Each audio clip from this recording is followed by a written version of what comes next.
Okay, during the change in profit and loss sharing ratio partnership firms क्या करती हैं, अपने एसेट्स और लाइबिलिटीज इनकी जो वैल्यूज प्रेजेंट वैल्यूज हैं उनको प्रीवियस वैल्यू से कंपेयर करती हैं।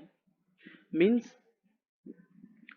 At the time of change in profit sharing ratio हमारे एसेट्स और लाइबिलिटीज की क्या वैल्यू है और वो वैल्यू पहले क्या थी उसको क्या करते हैं, ये रिवैल्यूड करते हैं, रीअसेस करते हैं और उसके बेस पे जो भी प्रॉफिट या लॉस होता है उसको पार्टनर्स के बीच में डिस्ट्रीब्यूट करते हैं।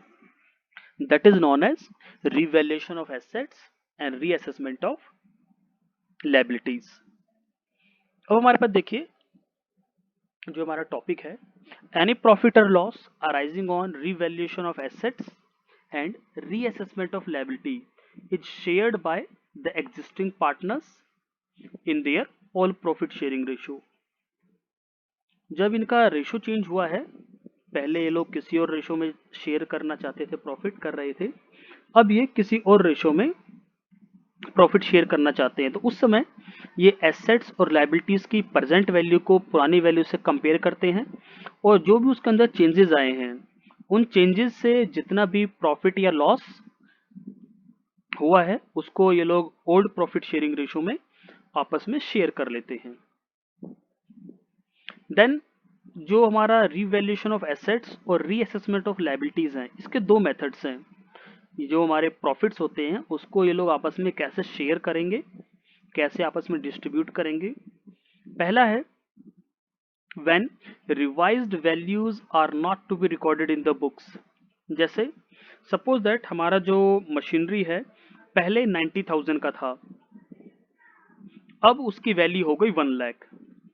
There is a change of 10,000, लेकिन जो फॉर्म्स हैं वो न्यू वैल्यू को बुक्स में रिकॉर्ड नहीं करना चाहते हैं, वो चाहते हैं that old values will appears in the books. हमारा जो मशीनरी है पहले 90 का था, अभी 1 लाख का है, तो एज पर द रूल जो हमारा है 1 लाख आना चाहिए, हमें प्रेजेंट वैल्यू को लिखना चाहिए। But partners have decided to record the old values, they don't want to record the new values. तो ये हमारा है when partners don't want to record the new values, and the second when the partners want to record the new values। ये दो तरीके हैं जब हम अपने एसेट्स और लायबिलिटीज की वैल्यू को किस तरीके से रिकॉर्ड करना चाहते हैं, किस तरीके से उसकी एडजस्टमेंट करना चाहते हैं। फर्स्ट, जब एसेट्स से लायबिलिटीज की वैल्यू में जो चेंज आया है हम उस चेंज को लिखना नहीं चाहते हैं, और दूसरा जब उस चेंज को लिखना चाहते हैं। ये दो मेथड्स हैं, तो वन बाय वन हम दोनों मेथड्स को देख लेते हैं। जो हमारा पहला method, when revised values are not to be recorded, partners new value को रिकॉर्ड नहीं करना चाहते हैं। जब पार्टनर्स रिकॉर्ड नहीं करना चाहते हैं तो उस कंडीशन में वो क्या करेंगे, हमारा जो एसेट्स है उस एसेट से में जो चेंजेस आए हैं या हमारी जो लायबिलिटीज के अंदर जो वैल्यूज में चेंजेस आए हैं उससे हमें कितना प्रॉफिट हुआ, कितना लॉस हुआ, उस चीज को हम कैलकुलेट करते हैं। सपोज दैट मैंने भी आपसे एग्जांपल लिया, मशीनरी पहले 90 का था, अभी 1 लाख हो गया, तो हमें 10,000 का पॉजिटिव चेंज मिला है, मींस प्रॉफिट हो रहा है। लेकिन यही अगर हम लायबिलिटीज के साथ बात करें, अगर लायबिलिटीज हमारा पहले 75 का था, अभी वो 80 हो गया, तो 5,000 का चेंज आया, लेकिन वो हमारे लिए एक तरीके का लॉस है। अगर एसेट्स की वैल्यू इंक्रीज कर रही है तो हम प्रॉफिट कंसिडर करते हैं, एसेट्स की वैल्यू डाउन जा रही है तो उसे हम लॉस कंसिडर करते हैं। और इसके अपोजिट अगर लायबिलिटीज इंक्रीज कर रहा है तो हमारे लिए लॉस है, और अगर लायबिलिटीज की वैल्यू डाउन जा रही है तो हम उसको एज अ प्रॉफिट कंसिडर्ड करते हैं।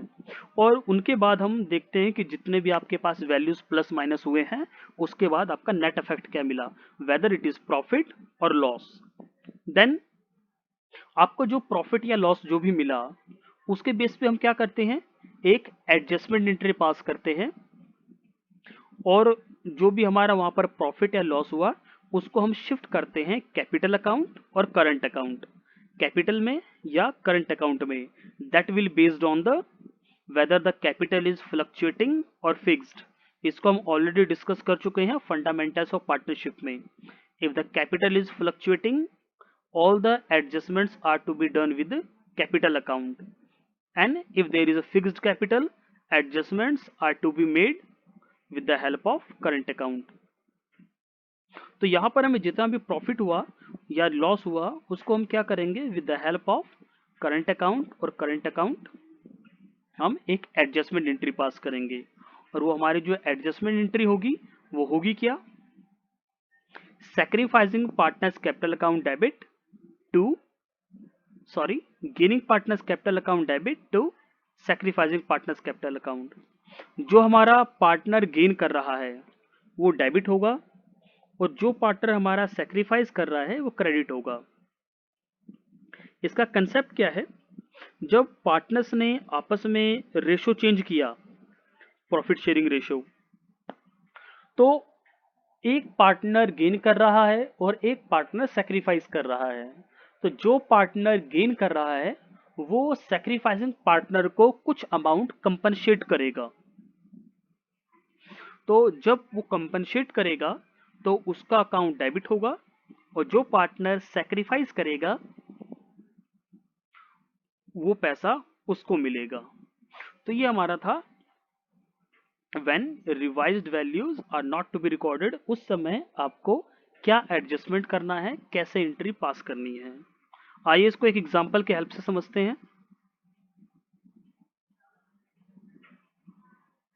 ये हमारा क्वेश्चन है, तीन पार्टनर्स हैं A B C, they are sharing profits in 532। Now they decided to share their future profits in 433। Old ratio 532 था, अब न्यू रेशियो हो गया 433। और जब इन्होंने ये रेशियो चेंज किया है तो उस समय हमारे एसेट्स और लायबिलिटीज में कुछ कुछ चेंजेस आए हैं। Investment, machinery, creditor and outstanding expense, इनकी previous values, book values given है। Now we have the revised values. Investment पहले 50 था, अभी 80 हो गया। मशीनरी पहले 90 था, अभी 80 है। क्रेडिटर्स पहले 75,000 था, अब 60,000 हो गया। आउटस्टैंडिंग एक्सपेंस पहले 50,000 था, अब ये 55,000 हो गया है। Pass necessary adjustment entry to be made because of the above change in the values of assets and liabilities. However, old values will continue in the books. Question से क्लियर है that partners wants old values to be appear in the book. वो books के अंदर old values को ही चाहते हैं। तो देखिए हम इसको करेंगे कैसे। सबसे पहले हम ये देखेंगे कि हमारे पास जो एसेट्स या लायबिलिटीज गिवन हैं कौन कौन से हैं। इन्वेस्टमेंट क्या है हमारा, इंक्रीज कर रहा है। मशीनरी डिक्रीज कर रहा है।